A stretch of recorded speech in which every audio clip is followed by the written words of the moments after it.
भी है, ये सारी इकाइयां मिलकर पाकिस्तान बनता है। तो इसलिए मेरे दोस्तों, हम पाकिस्तानियों को ये दावत देते हैं और ख़ास तौर पर उन लोगों को ये बावर करवाना चाहते हैं जो पाकिस्तान की समझते हैं कि हम पाकिस्तान को फतह कर लेंगे। ये मुमकिन ही नहीं है। हमारा दुश्मन जो है वो मक्कार है, चालाक है, उसने पाकिस्तान के अंदर अरबों डॉलर इन्वेस्ट किए, किसी को शक नहीं होना चाहिए। और ये कहते हुए हमारे इंटेलेक्चुअल्स की ज़बान भी जो है वो बंद हो जाती है।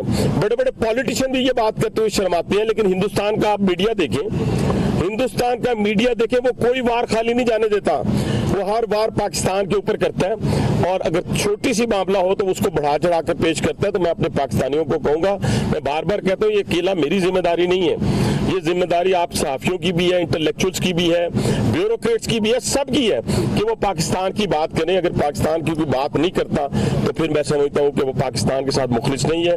फिर दोबारा दोहरा रहा हूँ, जो पाकिस्तान की फेडरेशन को नहीं मानता, हम उसको नहीं मानते। और ये वक्त ने साबित कर दिया है, जो बड़े बड़े सरदार निकले थे बलूचिस्तान की आवाम की हमदर्दियाँ लेने के लिए, उन्हें किस तरह मुंह की खानी पड़ी है। बाइंस, मिनरल्स, सारा कुछ तो आपने फैक्ट्रियाँ लगाई हुई हैं, बच्चों को आप बाहर पढ़ा रहे हैं और कह रहे हैं कि पाकिस्तान में आप समझते हैं कि हम पाकिस्तान में डाका डाल के या पाकिस्तान के ब्लैकमेल करके, तो ब्लैकमेलिंग वाली सियासत का खात्मा हो चुका हुआ है।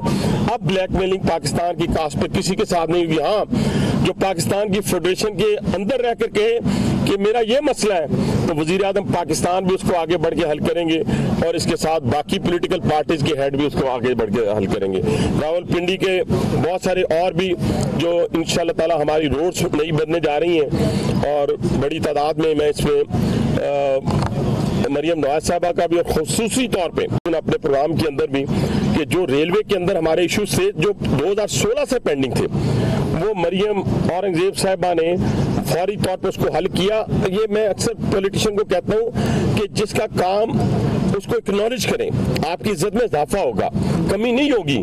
और वो उन्होंने रावलपिंडी की जिसे कहते हैं बेटी होने का हक अदा किया और उन्होंने इसी तरीके से जो हॉस्पिटल हमारा है उस पर भी हमारी तकरीबन जो हमने पेंडिंग लाइबिलिटीज थी वो सारी हमने दे दी हैं फेडरल गवर्नमेंट को। अब जो है वो इंशाल्लाह 30 जून के बाद 1 साल का टाइम उन्होंने कहा कि हम उसको मुकम्मल करेंगे। अल्लाह करे वो हमारा ख्वाब है वो मुकम्मल हो जाए। रावलपिंडी इंस्टीट्यूट ऑफ यूरोलॉजी के अंदर किडनी और लीवर ट्रांसप्लांट होने जा रहा है सितंबर और अक्टूबर में। मैंने पूछ लिया उनके एमएस साहब से, डायरेक्टर से, ईडी से कि भी मुझे बता दें, क्योंकि ये भी हमारा ख्वाब है। हमारे ख्वाब बड़े बड़े बेंगलोर नहीं है, हमारे ख्वाब बड़ी बड़ी गाड़ियां नहीं है, हमारे ख्वाब बड़े बड़े बैंक बैलेंस नहीं है, बल्कि रावलपिंडी की आवाम की खिदमत है। ये करके दिखाया हमने, ये सिर्फ बातों से नहीं हुआ। यहाँ बातें करने वाले लोग मौजूद होते थे, शब्दाबाजी करने वाले मौजूद होते थे, लताइफ सुनाने वाले मौजूद होते थे, लेकिन हमने जो इस मुंह से निकाला उसको पूरा किया। और आप सबके सामने हमने इस रावलपिंडी में ये जितने चेहरे खड़े, मैं किसी 1-2 का नाम लूंगा तो बाकी नाराज हो जाएंगे। शाह साहब खड़े हैं, मलिक साहब खड़े हैं, मैं आधे नाम ले लेता हूँ, ठीक है जी। मीर साहब खड़े हैं, बाकी डार साहब खड़े हैं, सारे लोग खड़े हैं यहाँ पे, दोस्त अहबाब जो कुछ हमारे सामने बड़े हुए हैं और कुछ हमारे साथ बड़े हुए हैं। तो इंशाअल्लाह ताला हमने जो कहा उसको पूरा किया है। रावलपिंडी इंस्टीट्यूट ऑफ यूरोलॉजी में किडनी और लीवर ट्रांसप्लांट जिस दिन होना शुरू हो गया, मैं समझता हूँ कि हमारा ख्वाब पूरा हो जाएगा। लेकिन इसके सोर्सेज को भी रोकना होगा, गंदे पानी को रोकना होगा, अडल्ट्रेशन को रोकना होगा। आप देखें कि यहाँ पे दुनिया के हर कोने के अंदर साफ सुथरी चीज मिलेगी, खालिस चीज मिलेगी, लेकिन इस पाकिस्तान के अंदर खालिस चीज मैं नहीं कह सकता। मैंने बाकी चीजों का जिक्र किया है। पानी साफ हमें चाहिए और हमें खुराक ठीक चाहिए। तमाम रेस्टोरेंट जो गंद बेच रहे हैं रेलवे स्टेशन के ऊपर, मैंने पंजाब की जो हमारी फूड अथॉरिटी है उसको कह दिया है, उन्होंने वहां पे छापे मारने शुरू कर दिए। पहले तो रेलवे वाले उनको अंदर नहीं जाने देते थे, अब तमाम को स्टैंडिंग ऑर्डर है कि कोई किसी को नहीं रोकेगा, जब मर्जी वो आएंगे। इसी तरीके से मैं अपने हमारी एडमिनिस्ट्रेशन खड़ी है जहां हमने इनकी बहुत तारीफ की है, वो भी तारीफ के जुमरे में आता है। डीसी साहब भी है, कमिश्नर साहब भी है। मैं कहूंगा कि हमारे यहाँ पे होटल्स के अंदर जो गंद बिक रहा है, रेस्टोरेंट्स के अंदर या किसी जगह भी, तो अच्छे लोग भी हैं, लेकिन वो कंप्रोमाइज ना किया जाए। जिस तरह हमने सफाई सुथराई, एंटी इंक्रोचमेंट ड्राइव को खूबसूरती के साथ निभाया है, इस ड्राइव को भी और साफ पीने पानी की ड्राइव को। ये दो चीजें अगर हम कर लें तो शायद इन हॉस्पिटल्स की हमें ज्यादा जरूरत नहीं रहेगी। बहुत शुक्रिया, थैंक यू साहब। ये बताइएगा कि आप जब भी दौरे करते हैं अस्पतालों के, आप बड़े मुतमिन नजर आते हैं, अवाम तो जलील हो रही होती है रावलपिंडी के मुख्य अस्पतालों में। दूसरा आप देखें कि जितना आपका स्टाफ है उनका बिहेवियर जो है, खासतौर पर जो आपके हल्के में अस्पताल है उनका चेंज नहीं हो रहा। और दूसरा सवाल ये ले लें कि क्या पाकिस्तान पीपल्स पार्टी और नून लीग में कोई इख्तिलाफात चल रहे हैं? अच्छा, पहली बात तो ये है कि अल्हम्दुलिल्लाह आप सबको पता है कि रावलपिंडी के अंदर कोई वेंटिलेटर नहीं थे। 10 वेंटिलेटर थे 2008 से पहले, आज 750 वेंटिलेटर है। एक MRI नहीं थी, आज 4 MRI हैं। यहाँ पे कोई आप बेनजीर भट्टो हॉस्पिटल अस्तबल का मंजर पेश करता था, होली फैमिली हॉस्पिटल देखें माशाल्लाह इंटरनेशनल स्टैंडर्ड का है। रवैयों की बात उस पर मैं आपसे, रावलपिंडी इंस्टीट्यूट ऑफ कार्डियोलॉजी में जब मैं आया हूँ, इमरजेंसी में मैं जब गया हूँ, तमाम लोग मुतमईन हुए। अब इशू ये है कि बहुत सारी जगहों के ऊपर जो रवैयों का इशू है उस पर हम गौर कर सकते हैं। आपकी बात ठीक है, वो अच्छे होने चाहिए, लेकिन दूसरी बात मैं इसका जवाब पूरा दे लूँ।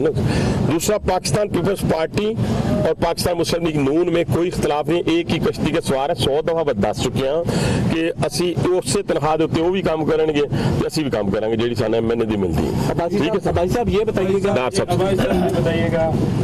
कोई शक नहीं, माशे इशारे ठीक हो गए हैं और बज़ाहिर कोई चैलेंज नज़र नहीं आ रहा हुकूमत के लिए जो 1 साल पहले दिख रहा था।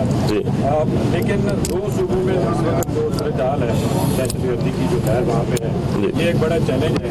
और वज़ीर आला जो KP हैं उन्होंने जो बात की थी कि इमरान साहब से बातचीत होनी चाहिए, किससे बातचीत होनी चाहिए, ठीक है।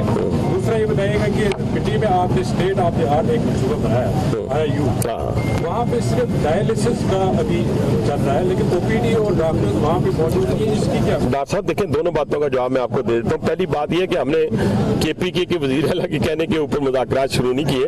हर एक स्ट्रेटेजी होती है हुकूमतों की, ठीक है जी, और किस वक्त कब बॉल को खेलना है, कब लेफ्ट करना है, तो वो सारी चीज़ें चीफ एग्जीक्यूटिव को पता था। और ये बेहतरीन वक्त था जब वो गए हैं डिप्टी प्राइम मिनिस्टर, अच्छा रिस्पॉन्स अफगानिस्तान की हुकूमत ने दिया है और उन्होंने कहा हमारी सरजमीन इस्तेमाल नहीं होगी। इख्तलाफ तो यही है ना, जब उनकी सरजमीन इस्तेमाल नहीं होगी तो हमारा उनसे क्या इख्तलाफ है?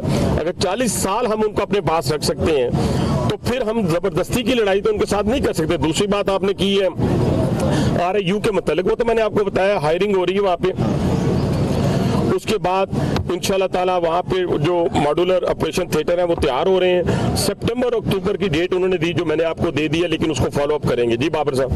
अब्बासी साहब, सफाई और सेहत के शोबे में पंजाब और वफाकी हुकूमत इनकलाबी इक़दामात कर रहे हैं, मुखालिफिन भी मानना शुरू हो गए माशाल्लाह। तारीफ कर रहे हैं। आप वज़ीर रेलवे हैं, वफाकी वज़ीर रेलवे रावलपिंडी के ज़िले इंतज़ामिया भी काबिल सिफारिश है। आप अभी जो इतना बड़ा ऑपरेशन महमूद हूती के इलाके में 50 अरब जी अल्हम्दुलिल्लाह सबसे इतनी बड़ी अराजी आपने बागुज़ार कराई, मुल्क ऑपरेशन की सूरत हाल कब बनेगी, कहाँ ऑपरेशन? नहीं, मैंने अभी DS रावलपिंडी भी यहाँ मौजूद है, वो सामने खड़े हैं।